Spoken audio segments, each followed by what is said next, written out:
Dalam beberapa jurnal dan juga artikel yang saya baca bahwa ketika kita sudah menjadi pasien positif COVID-19, kemudian melakukan isolasi mandiri, sudah negatif hasil PCR, hasil antigen ya. Nah, kemudian juga kalau dilakukan PCR lagi, ternyata bisa hasilnya itu positif. Nah, kenapa ya bisa demikian dan kenapa tidak disarankan untuk melakukan tes swab PCR setelah isoman? Kita akan membahas hal ini bersama dengan tim medis Pandemic Talks, Dr. R.A. Adininggar, spesialis. Ya, spesialis penyakit dalam ya. Langsung saja saya menyapa, ada Dr. Ninggar di ujung telepon. Selamat siang menjelang sore, Dr. Ninggar. Iya, selamat sore, Mas Ira. Ya, sehat ya dok ya? Alhamdulillah sehat. Alhamdulillah, tetap harus sehat dok untuk memberikan edukasi nih bagi masyarakat. Ya, Dokter Ning, banyak sekali masyarakat yang pasti bertanya-tanya. Banyak juga sih di sosial media yang saya baca ya, sebenarnya tidak disarankan tes swab PCR setelah melaksanakan atau melakukan isolasi 14 hari. Tapi kan kita nggak bisa dipungkiri ya, namanya kantor itu ada persyaratan ketika masuk setelah 14 hari itu kan harus negatif.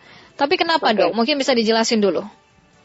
Iya, jadi saya jelaskan dari segi kenapanya dulu ya. Iya. Oke, jadi gini, sebetulnya untuk tidak disarankannya pemeriksaan PCR untuk evaluasi kesembuhan, ini bukan hal baru ya. Sebetulnya sejak bulan Juli atau Juni 2020, itu dari WHO, dari CDC, bahkan Kemenkes juga sudah mengadopsi bahwa memang kita tidak perlu melakukan pemeriksaan PCR evaluasi kesembuhan, terutama pada kondisi-kondisi yang gejala ringan ya, tidak bergejala atau gejala ringan yang isolasi mandiri.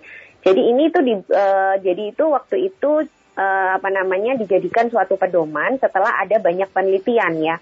Jadi penelitian itu di luar negeri kan waktu awal-awal kita tahu bahwa COVID ini kan dulu pakai PCR gitu ya untuk diagnostik. Lalu untuk evaluasi kesembuhan dulu pakai PCR 2 kali harus negatif kan gitu ya, yang sebelum Juni itu.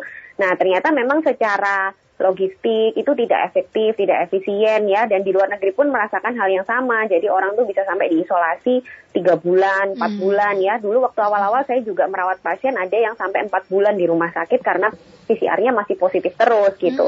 Nah akhirnya dilakukan penelitian gitu. Nah apakah memang yang positif-positif ini pasti virusnya masih hidup gitu ya. Akhirnya mereka melakukan penelitian, ternyata ditemukan dan itu penelitiannya serentak itu sama. Nah, artinya hasilnya konsisten ya. Jadi sudah banyak penelitian itu lebih dari 10 hari si virus ini sudah mulai hancur karena antibodi ya. Karena antibodi kita itu kan terbentuk sekitar 7 sampai 14 hari. Jadi setelah ada antibodi, si virus ini jadi inaktif, dia akan hancur sendiri oleh antibodi, akhirnya dia sudah tidak menular lagi karena dia sudah tidak hidup. Cuman memang PCR ini kan kelemahannya dia bisa mendeteksi materi genetik ya, dimana materi genetik ini tuh kan nggak bisa kita bedakan apakah dia asalnya dari virus yang masih utuh atau virus yang sudah rusak misalnya. Pokoknya ada materi genetik ya dia bisa deteksi gitu. Nah akhirnya setelah ada penelitian itu, yang hasil-hasil positif itu dilakukan kultur namanya. Jadi dilakukan pembiakan di suatu media yang bisa membiakkan virus. Ternyata setelah 10 hari itu 90% tidak tumbuh virusnya.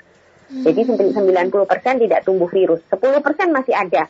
Nah 10% ini diperkirakan pada orang-orang yang memang masih ada gejalanya. Jadi kan kalau virus ini masih menimbulkan gejala, berarti dia belum hilang total ya, artinya belum sembuh total orangnya. Nah akhirnya dijadikan suatu pedoman itu 10 hari adalah waktu minimal. Jadi harus melewati isolasi mandiri itu minimal 10 hari. Meskipun sebelumnya kita gejala mungkin sudah membaik, tapi harus tetap melewati 10 hari. Karena memang secara penelitian 10 hari ke atas itu baru virusnya mulai dihancurkan oleh antibodi itu tadi. Lalu setelah itu kalau gejalanya masih ada, kita tidak boleh buru-buru lepas isolasi juga. Jadi harus menambah 3 hari bebas gejala setelah gejala hilang terakhir. Karena dari hasil kultur itu masih ada 10% yang virusnya masih hidup. Nah, makanya akhirnya dilakukan perubahan pedoman itu. Jadi tidak perlu melakukan PCR ulang, tapi yang penting orang ini sudah melewati minimal 10 hari dan gejalanya harus hilang minimal 3 hari terakhir. Dan yang PCR positif-positif ini ternyata memang bisa berlangsung sampai 3 bulan. Karena bangkai ya, kita sebutnya bangkai virus ini bisa melekat. Masih bisa kebaca ya dok ya?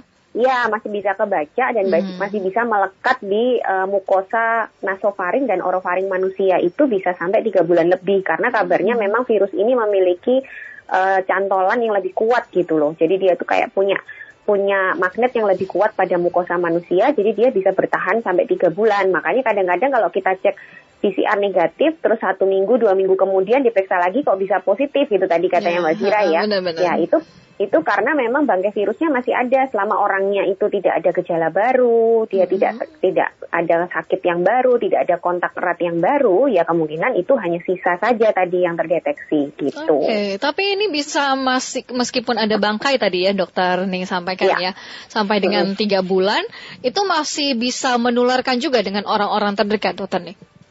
Ya, kalau namanya bangkai, dia udah mati ya. Artinya dia tidak akan mungkin bisa menyebabkan penyakit pada orang lain gitu. Jadi bangkai itu ya hanya melekat di mukosa, nasofaring dan orofaring orang tersebut saja. Dia tidak akan istilahnya tidak akan menyebabkan penyakit. Yang menyebabkan kita sakit itu kan adalah virus ini merusak sel-sel kita ya. Jadi virusnya masuk ke dalam sel. Karena hidupnya virus itu. Karena virusnya ini nanti terus berkembang biak di dalam sel tubuh manusia dan akhirnya merusak sel tersebut gitu. Nah selama dia sudah mati, sudah menjadi bangkai, istilahnya virusnya itu udah rusak, ya dia tidak akan bisa menyebabkan penyakit. Jadi yang positif ini sebetulnya kalau memang betul-betul sudah lewat 10 hari dan tidak ada gejala, dia sudah tidak menular gitu. Oke, jadi bagaimana dok? Pasien yang sudah positif COVID-19 sudah melakukan isoman juga bisa mengetahui bahwa benar-benar sembuh nih, bahwa benar-benar virus ini sudah menjadi bangkai lah ya, seperti itu dok. Selain mungkin melewati masa 10 hari dan juga gejala-gejalanya tidak kita rasakan. Ya, jadi ini kesepakatannya adalah yang menentukan memang dokter ya. Jadi artinya nanti pasien ini harus kontrol ke dokter, langsung diperiksa ya kondisinya. Kadang juga kita melakukan pemeriksaan tambahan nih seperti foto rongsen misalnya, lalu juga pemeriksaan laboratorium. Di situ kita lihat nanti parameter infeksinya apa sudah membaik, parameter inflamasi atau keradangannya apa sudah membaik. Kalau semua sudah normal, kondisi pasien juga sudah normal, dia badannya sudah fit lagi, nafsu makan sudah baik, ya dia sudah sembuh.